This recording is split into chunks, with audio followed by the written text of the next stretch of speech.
Today on The Journey with Steve DeWitt, a message from 1 Timothy chapter 5. God loved me when I was an orphan and a widow spiritually, which means now that I have God's love here, I'm empowered to love those who have nothing to offer to me. And God expects us, Christians, listen, God expects us to take care of our families. He expects that.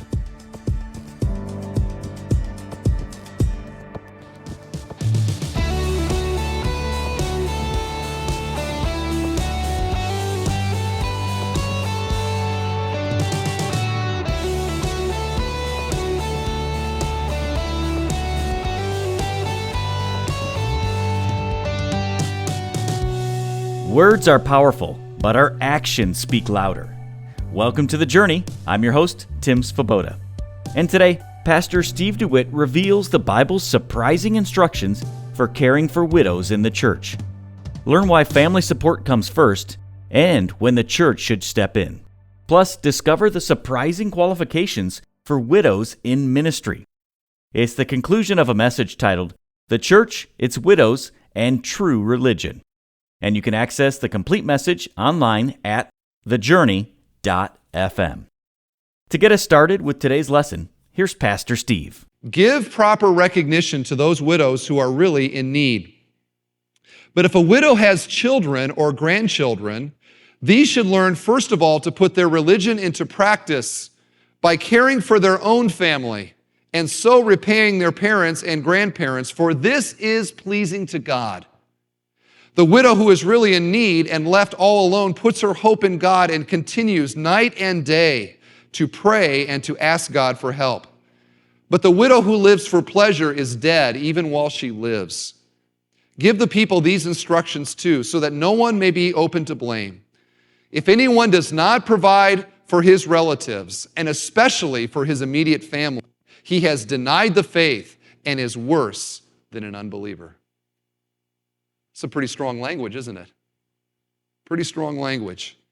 So you can see here that he continues to talk about widows, in fact, all the way through verse 16, but there are two different situations in view. In verses 3 through 8, he's talking about widows that the church should support financially. Who are they and what should we do? In verses 9 through 16, he is talking about widows that the church should enlist for ministry help. And that is a very helpful. As I came to this passage, I've never studied this passage before, and it always kind of confused me. But once you see that distinction, then it kind of becomes clear. So, let's talk then about which widows is the church to support. And we find the really two qualifications. First of all, they are widows that are truly in need. We would say destitute. Destitute widows. Look at verse 3. Give proper recognition to those widows who are really in need. So we have a financial recognizing that is in view in this. Notice then that the church is not called to indiscriminately give money to widows. This is not a free handout, anybody who wants it can get it kind of situation. Not at all. We are only to support those who truly need it. And need it there meaning needing it to live, needing it to survive. They have no other means of support. No family who is willing to do so. The second qualification is that they are to be godly women. Look at verse 5. The widow who is really in need, okay, well, it's based on verse 3. Who is that widow? She is left all alone. She puts her hope in God and continues night and day to pray and to ask God for help. The widows that are truly in need are those that have put all of their hope on God to meet their need. And they express that putting all their hope on God by praying, he says here, day and night. Godly widows deserve our support. They are contrasted here with those who live for pleasure, he says.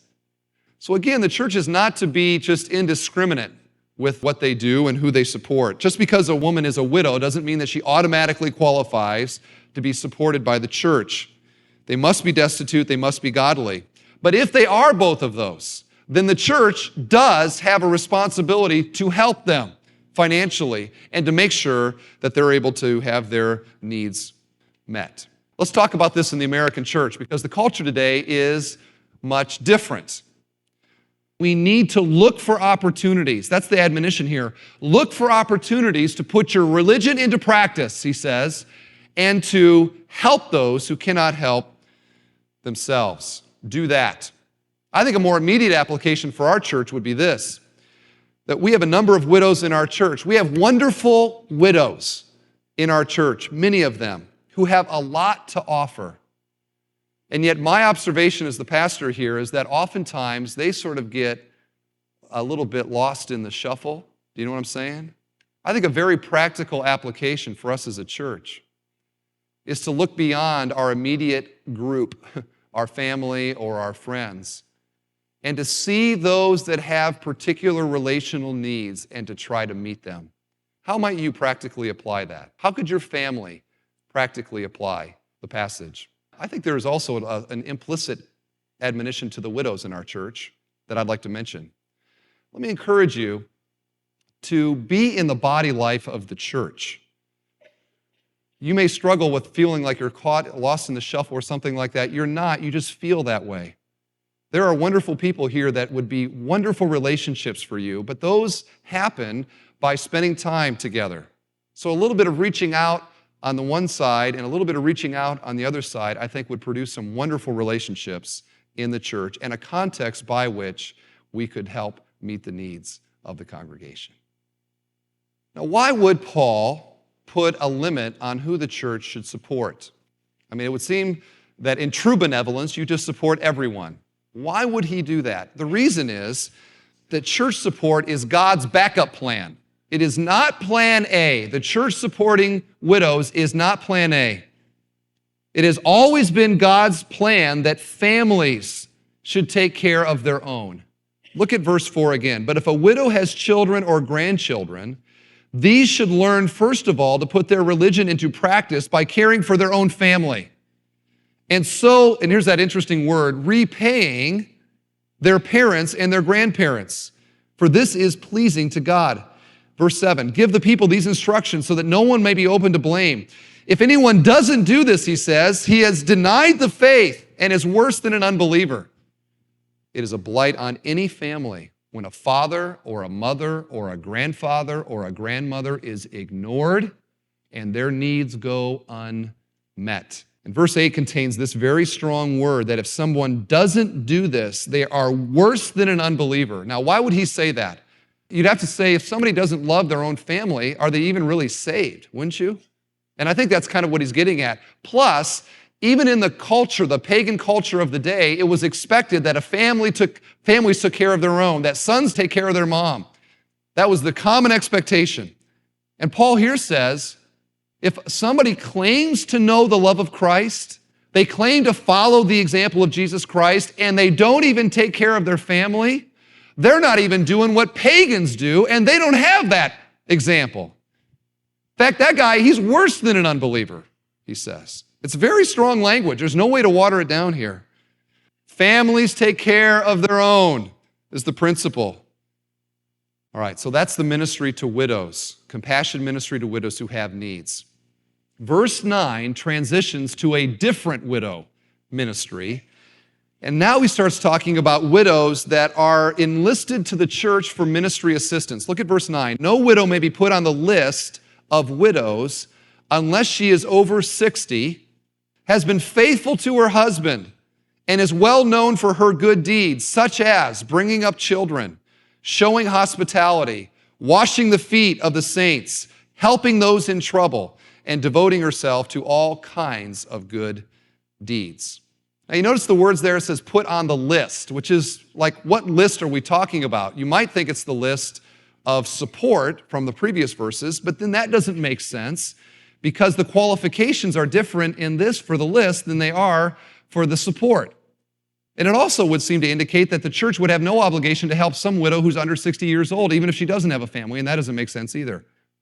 Further, we have evidence in the early church that there was it's not an office, but there were widows that were formally assisting the church.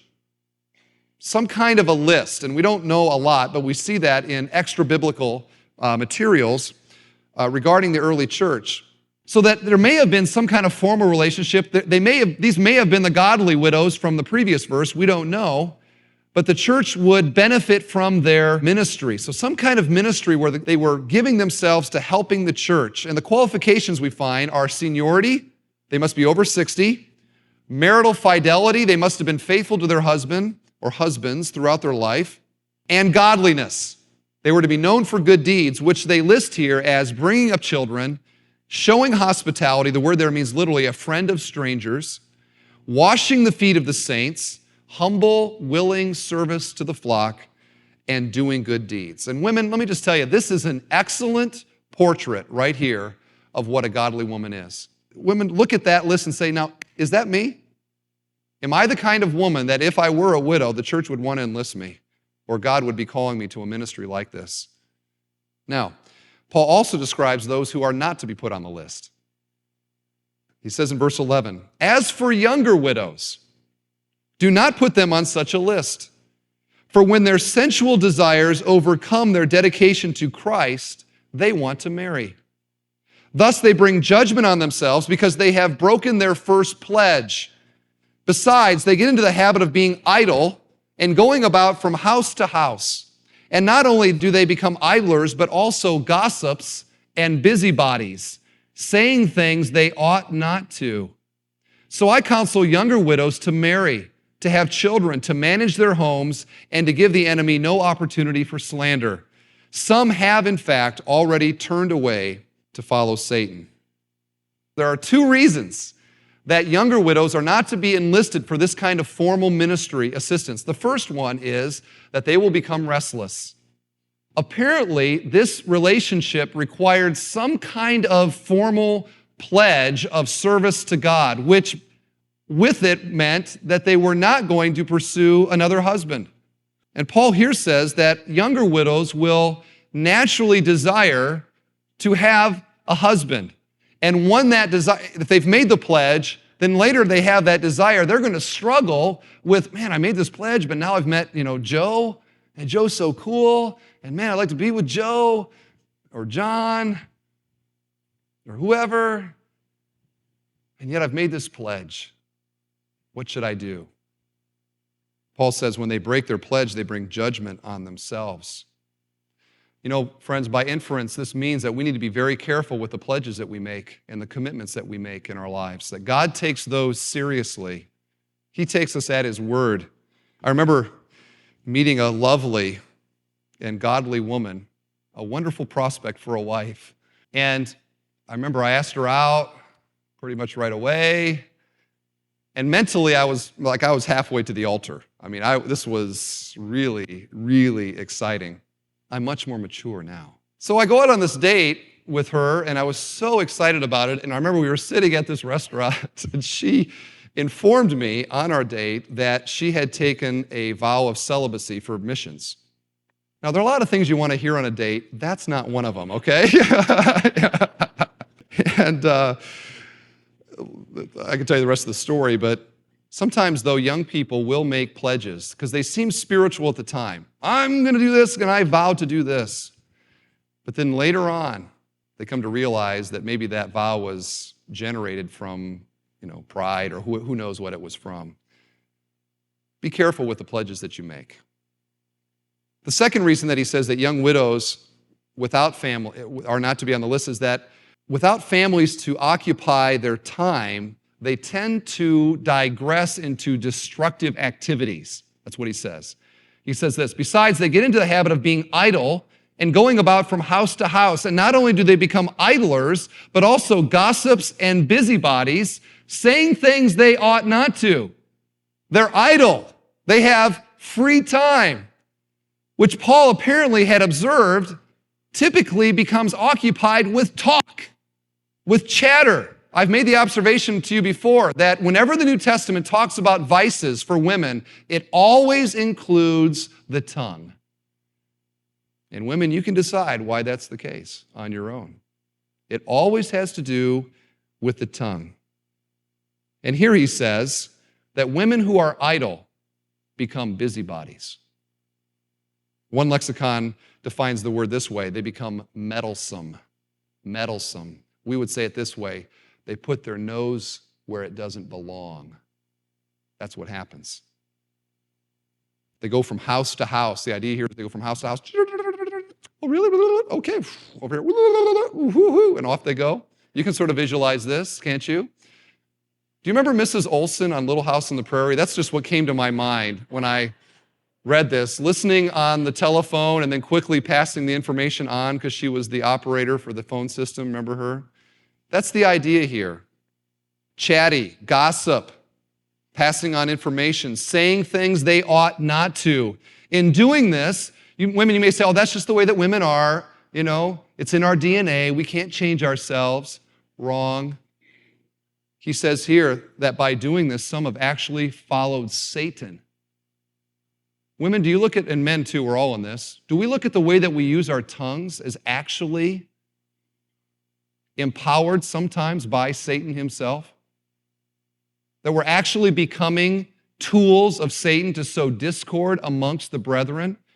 That gossipy word, that slanderous word, that whisper to a friend that seems innocent, in God's eyes, he sees as satanic. It's satanic. How deadly is a man or a woman who spreads gossip and slander in the church? And I, as the pastor, will periodically, I'll hear of something that's been said. You know, they are saying, or this was said. Do you know the kind of things that I'm talking about? The said things. It's been passed on. And it is shameful that this matter is even being discussed amongst the people in the church. And I've been disappointed many times by that. And godly women, I'm going to make an appeal to you today. I need your help to silence the gossipers. How? Here, I'm giving you pastoral permission. Could I ask you, when somebody comes to you, when they get that tone of voice, would you please tell them to shut up? And you can do it lovingly, but do it clearly. When enough women and men in the church are doing that, the gossip is silenced because the gossiper has nowhere to go. That's the key to silencing gossip, is when nobody listens. When nobody listens. Proverbs 10:19, when words are many, sin is not absent. When people get yipping and yapping and flying their tongues and their lips, sin is always present. And the young widow, Paul says, without the attention and effort that family and children require. You don't spend time on the phone, you know, when you've got kids that you're taking care of necessarily, because they occupy your time. She is actually a herder of the church by the way she uses her time and her tongue. But the wise and mature woman shows discretion with both and is trustworthy in all things. So Paul says, okay, if you're a younger widow, what should you do? Don't make a pledge. Here's what you should do. I counsel younger widows to marry, to have children, to manage their homes, and to give the enemy no opportunity for slander. Remember the false teachers in chapter 4? The false teachers were the ones that said, oh, no, you can't marry. You shouldn't marry. And sometimes Paul gets the bum rap of being against marriage from 1 Corinthians 7. Not the case at all.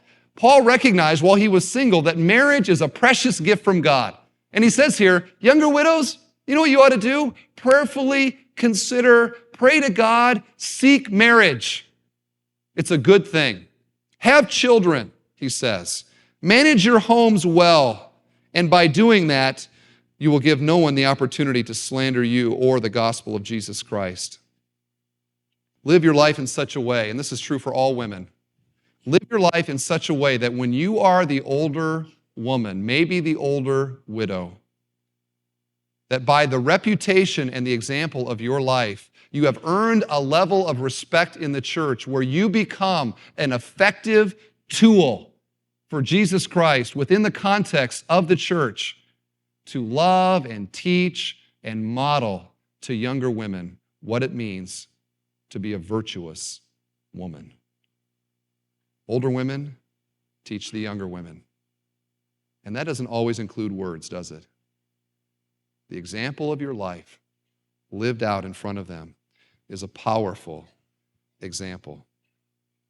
So, The main thing I want us to get here is that God cares for the destitute, that God cares for those that cannot care for themselves. And we as a church have a responsibility to do the same. If the love of God is in our hearts, we will do the same. And we need to apply this passage contemporarily to our culture today. And it's a different day than it was in the first century. But we can't hide behind the complexities of that and say, oh, we're not going to do anything because we can't figure it out. But to actively look for opportunities to meet the needs of those that truly have needs. And church, you can help us because you know what? The leadership's not telepathic.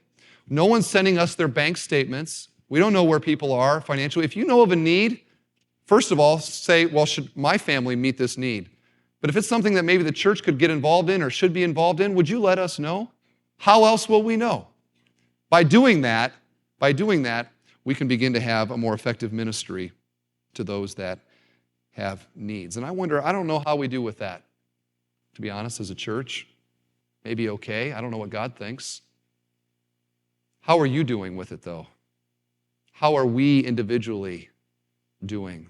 How about your family? Any compassion ministries going on in your family? How are we displaying the love of God in our hearts? I think that we could grow as a church in this area and to do it in very tangible ways. I just want to conclude with 1 John 3:18. It says this, "Dear children, let us not love with words or tongue." How easy it is to say, I love you, or we love you, or whatever, he says. But love with actions and in truth. Let's do that. Let's do that. Because that's the way that God has loved us, isn't it? Has God loved us? Has he just said that he loves us? Just think for a second. Just for a second. Can anybody question that God loves us? No. Why? Because we look at the cross, don't we? We look at the cross and we see that God has not just said that he loves us, but he has personally sacrificed for our good.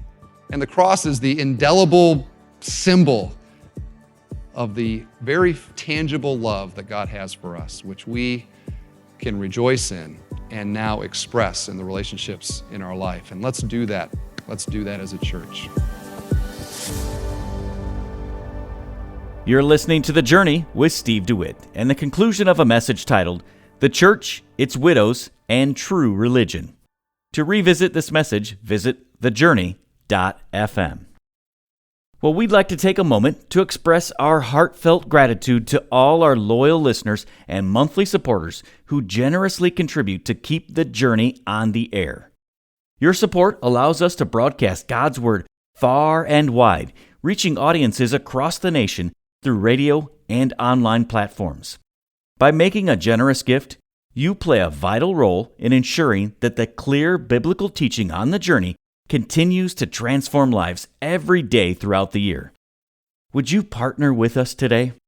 Call 844-7-JOURNEY. That's 844-756-8763. Or give online at thejourney.fm. And to thank you for your generous gift, we'd like to send you a copy of Finding God in the Story of Amazing Grace by Kurt Bruner and Jim Ware. Have you heard the story of how God's amazing grace brought an end to the British slave trade?